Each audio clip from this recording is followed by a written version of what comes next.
Ողջույն սիրելի հեռուստադիտողներ, ձեզ հետ Ռադար զրույցն է։ Այսօրվա մեր հյուրը հանուն հավասար իրավունքների հասարակական կազմակերպության նախագահ Գայանե Աբրահամյանն է։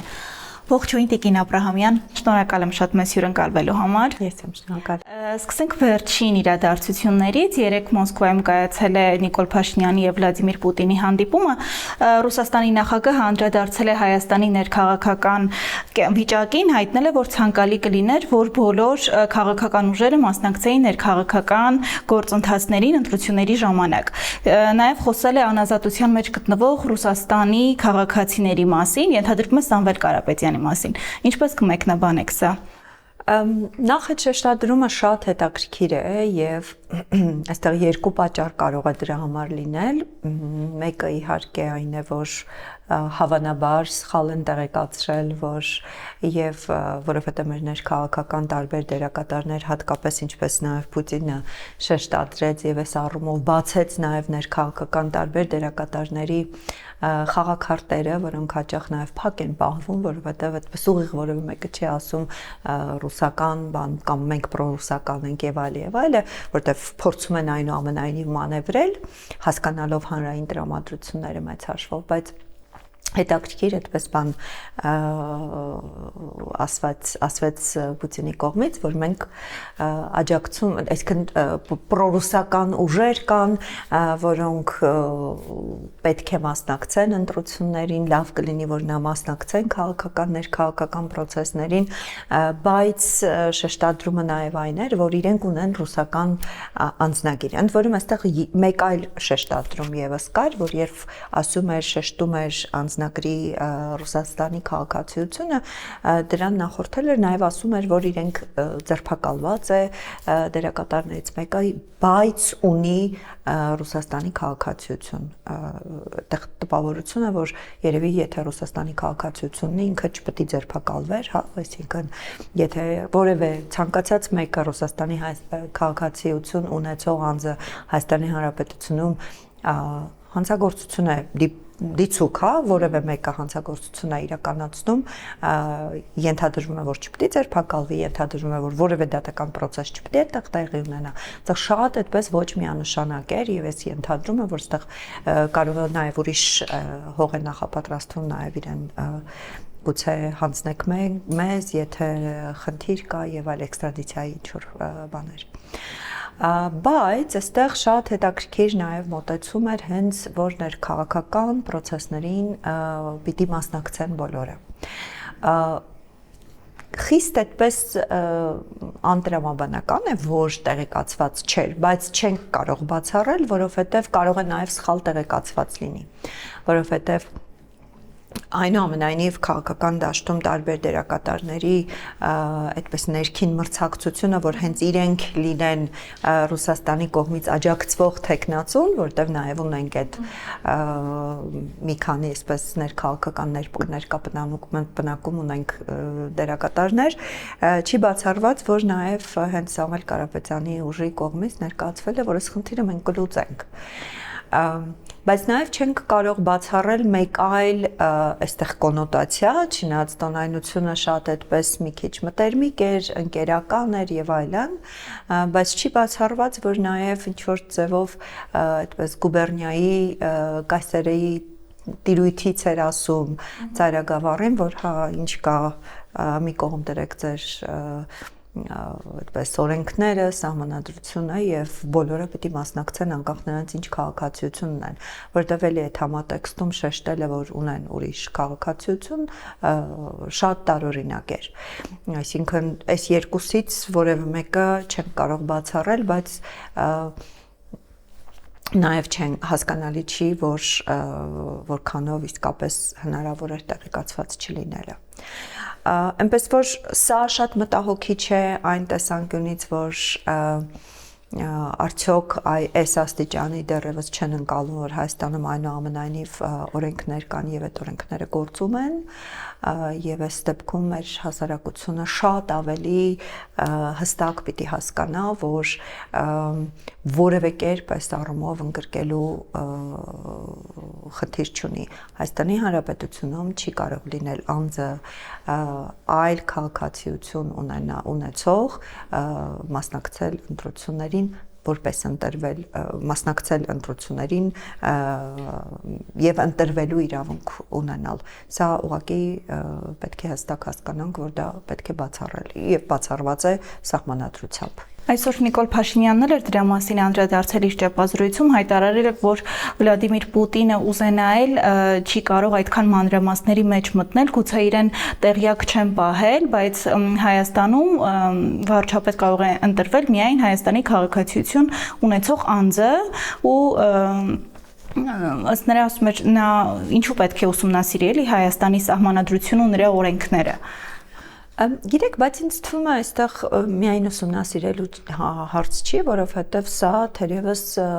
շատ երկրներում եւ երկրների մեծ մասում, ինքնիշխան երկրների մեծ մասում այս դրույթը հստակ սահմանված է։ Այնտեղ կարող է մի փոքր տարբերություն լինել, ինչպես նաեւ մեր օրենքով է, օրինակ տեղական ինքնակառավարման մարմինների ընտրության ժամանակ քաղաքացիություն չունեցող անձը կարող է մասնակցել զուտ այն տրամաբանությամբ, որ եթե այնտեղ է ապրում, այսինքն 6 ամիս ապրելու, կարծեմ 6 ամիս թե մի տարի ապրելու հնարավորության դեպքում, այսինքն կարող է ինքը ձևավորել նաև այդ հատվածի, այդ տեղական մարմինների կառավարությունը կամ տեղական մարմնի իշխանությունը եւ այդ տրամաբանությունը շատ երկրներում է գործում։ Մինչդեռ համապետական ընտրություններին, այսինքն խորհրդարան կամ եթե ուղիղ նախագահական ընտրություններ են եւ այլն, այսինքն նայած որ պետությունում սովորաբար այստեղ քաղաքացիության հարցը շատ հստակ է դրվում, որովհետեւ դա նաեւ այլ պետությունների միջամտության հարց է։ Մենք այստեղ ունենք իսկապես երկու հարթություն, եւ բարոյական եւ իրավական։ Բարոյական առումով այստեղ նաեւ ընտրելու հարցն է, միայն ընտրվելը չի, որովհետև այստեղ մենք նաև ունենք բազմաթիվ տեղեկություններ, այդ թվում նաև արտաքին հետախուզությունը այս մասին խոսեց, բայց նաև տարբեր կազմակերպություններ հետաքննող տարբեր միջոցառումների արդյունքում ունեն տեղեկություններ, որ Ռուսաստանից եւ Վրաստանի, հայաբնակ հատվածներից տարբեր այդպես խմբերի կազմակերպում են, որպեսի գան Հայաստան ընտրելու։ Այստեղ ոչ միայն իրավական հարց է, որովհետեւ եթե դա կազմակերպվում է, եթե դա շահագրգռվում է, իսկ տեղեկությունը հենց այդպիսին է, որ Ռուսաստանից այո տարբեր այդպես միջոցներով, այդ թվում նաև FSB-ի միջամտությամբ մարդկանց պարտադրում են բիզնեսներին կամ բիզնես ունեցող որոշ անձանց պարտադրում են ոչ միայն մոբիլիզացնել համայնքներին, այլ նաև վճարել համայնքներին, այնտեղ խոսվում է մոտավորապես 100,000 ռուբլու մասին, որ իրենք կան մասնակցեն Հայաստանում ընտրություններին։ Այս դեպքում իրավական կողմը այն է, որ որևէ կերպ ընտրությունների մասնակցությունը չի կարող լինել շահագրգռվող, այսինքն նա ընտրակաշարք է, իսկ Հայաստանի Հանրապետությունում ընտրակաշարքը ամենա այդպես տարբեր երկրների հետ համեմատած ամենախիստ պատժելի արարքներից մեկն է։ Ընտրակաշարք տալու համար նախատեսված է մինչև 8 տարի ազատազրկում, ընտրակաշարք վերցնելու համար նախատեսված է մինչև 7 տարի ազատազրկում։ Բայց այստեղ նաև կա բարոյական կողմը, երբ մարդիկ տասնամյակներով այստեղ չեն ապրում, ով ասաց, որ պիտի որոշեն մեր ղեկավարությանը եւ ավելի մեծ այդպես որոշման այդպես հնարավորություն եւ լծակ ունենան, քան Հայաստանում ապրող մարդիկ։ Սա իրականում շատ մեծ խնդիր է եւ այլ ավելի լուրջ է այստեղ նաեւ ընտրվելու հարցը։ Մարդ, որը հազարավոր այդպես լծակներով, բիզնես, տարբեր նաև բարեկամական եւ այլ, իր հիմնական գործունեությունը ծավալել է մեկ այլ երկրում։ Արդյոք ճիշտ է լինել Հայաստանում ունենալ Հայաստանում, ասենք, մեծամասնություն, եթե այո վստահ չենք կարող որևէ կերպ լինել, որ այդ կապերը այլ երկրում, անկախ նրանից դա Ռուսաստանն է, թե որևէ այլ երկիր, իսկապես սա կարևոր չի, բայց կարևոր է նաև այն տեսանկյունից, որ Ռուսաստանի եւ Հայաստանի շահերի տեսանկյունից այս դեպքում մեր շահերը բավական այդպես հակոտնյա են եւ առավել եւս Ռուսաստանում բազմաթիվ բիզնես շահեր ունեցող անձը չի կարող այստեղ լինել անկախ քաղաքական գործիչ եւ գործել Հայաստանի շահերին համահունչ,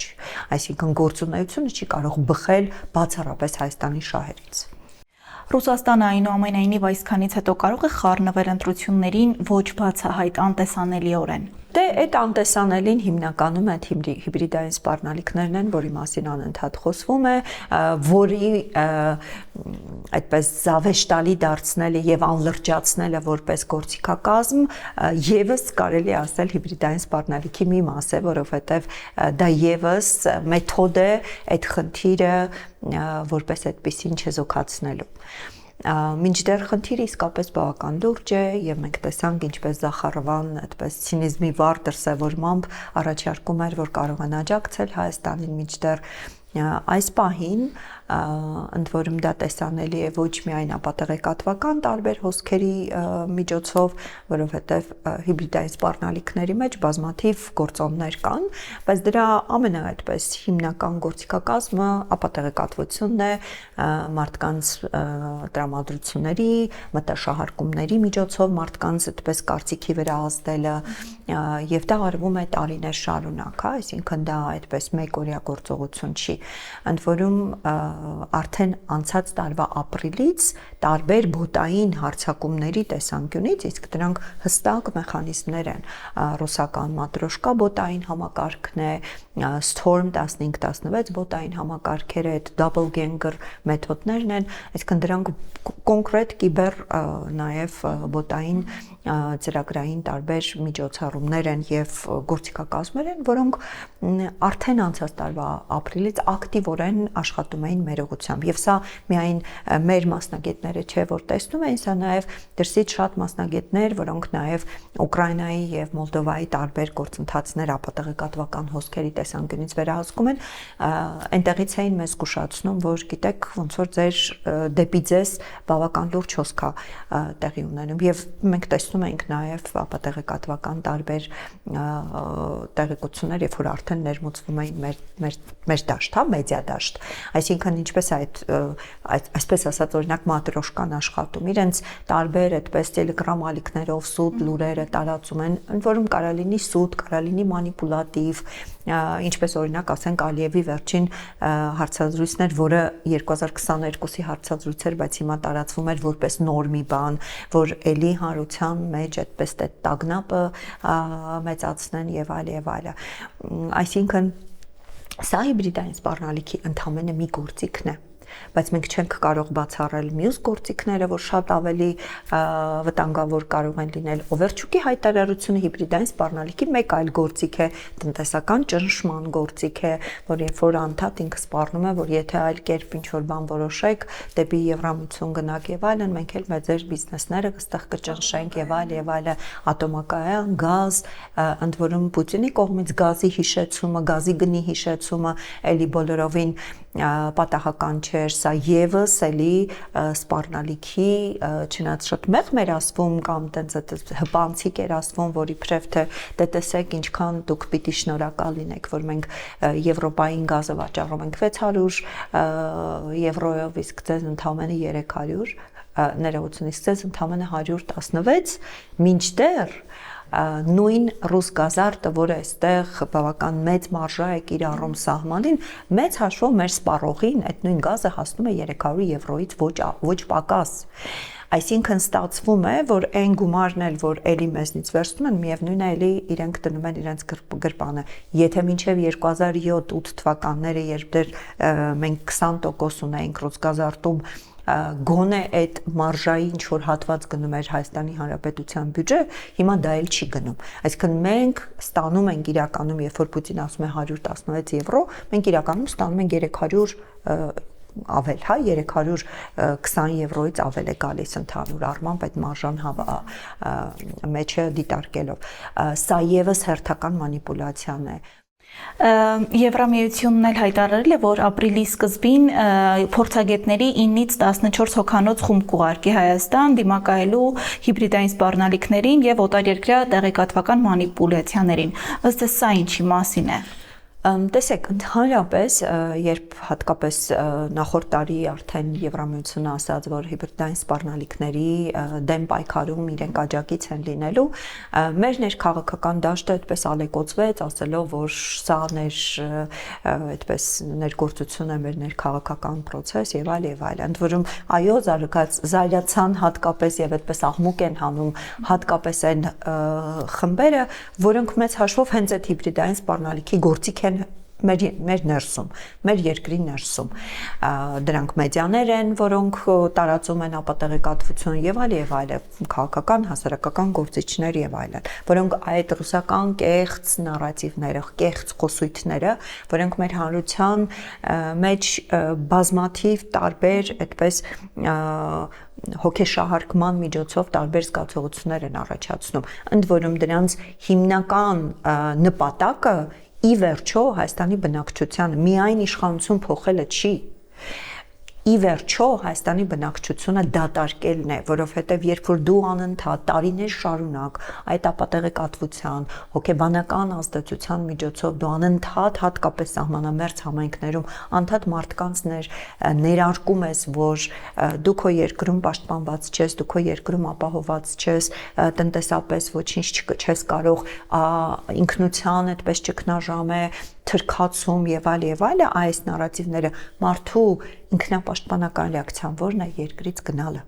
Այդ արտագաղթն է վերջնանպատակը, թե արանքում իշխանություն կփոխվի եւ այլը, դրանք ընթացիկ ծրագրերն են։ Մեծ հաշվով վերջնանպատակը Հայաստանի դատարկումն է, ապա արտագաղթի այդպես աճի մեծացումն է, որի այսինքն սրա շահառուները միայն Ռուսաստանը չեն, հասկանալի է, որ եւ Ադրբեջանն է այստեղ, նաեւ Թուրքիան է շահագրգիռ եւ դրա համար շատ հաճախ այդտեղ այդ նարատիվները շատ հաճախ նաեւ սինխրոնացված են։ Բոլորովին էլի պատահական չէ, որ հաճախ օրինակ Թուրքիայից են այդ ապատեղեկատվական հոսքերը գալի։ Չնայած երբ որ մենք ստուգում ենք, արդեն գնում ենք ի վերջո նաեւ դա արդեն հայտնի դարձավ օրինակ նույն մսկիթների մասին լուրը, որ այնտեղից էր եկել, վերջում պարզվեց, որ լրագրողը ընդհանրապես բավական այդպես լուրջ կապեր ունի ռուս տարբեր հատուկ ծառայությունների հետ, ապրում է Դոնեցկում, չգիտես ինչու այդպես բան Հայաստանի մասին տարբեր կեղծ լուրեր է հրապարակում, այսինքն սրանք էլի է տեխնոլոգիաների մաս են։ Բայց Եվրամիության փորձագետները կոնկրետ ինչպես կարող են օգնել։ Եվրամիության փորձագիտական խմբի հատկապես այդ rapid response, այսինքն արագ արձագանքման խումբը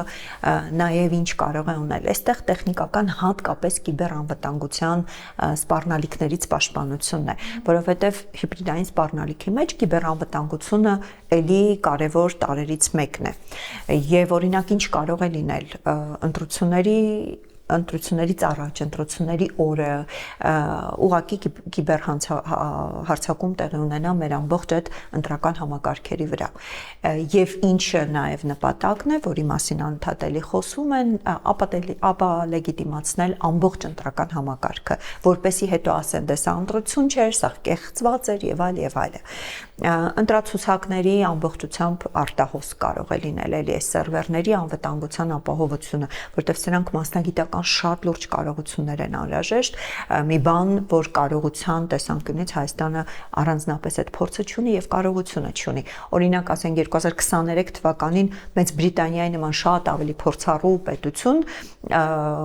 40 միլիոնից ավելի ընտրողների ցուցակներ էին ուղղակի արտահոսել, սրանք լուրջ պետական անվտանգության խնդիրներ են, հա։ Եվ rapid response-ի մեկ այլ ուղղություն, որը էլի շատ կարևոր է, այն է Meta-ի հետ, հատկապես Meta-ի հետ